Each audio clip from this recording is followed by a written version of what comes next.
So in the last modules, we have already seen on how we can configure our NGINX instance as a basic load balancer. Now, we have already also looked that if we do not define any algorithm, by default NGINX will take round robin as a base algorithm and distribute the request. So that means if NGINX is using round robin, it will evenly distribute the request across multiple instances. Now there can be instances where let's assume that this is server 1 and this is server 2, and let's say server 2 is very much more powerful. It has around 4 GB of RAM. I'll say 4 GB of RAM. However, server 1 has only 1 GB of RAM. So during this time, distributing requests evenly across both the server is not a very optimal solution.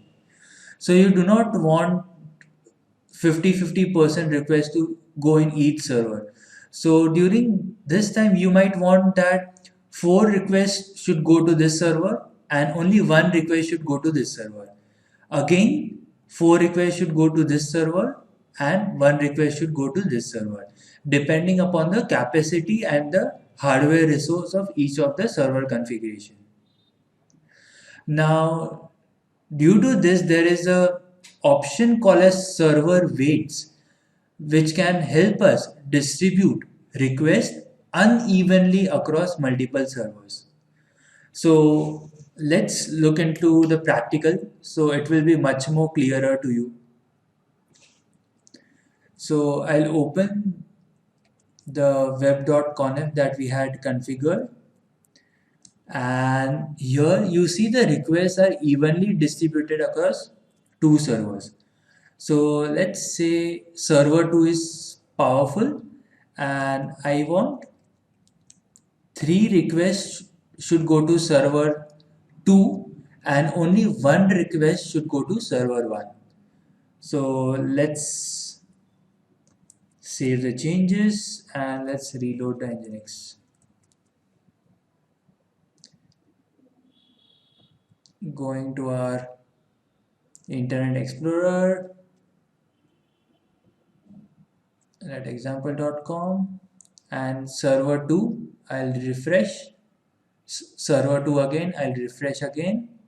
Server 2 again. Now server 1. Again, if I refresh, server 2 3 times, and if I refresh again, it will go to server 1. So basically, what is happening over here is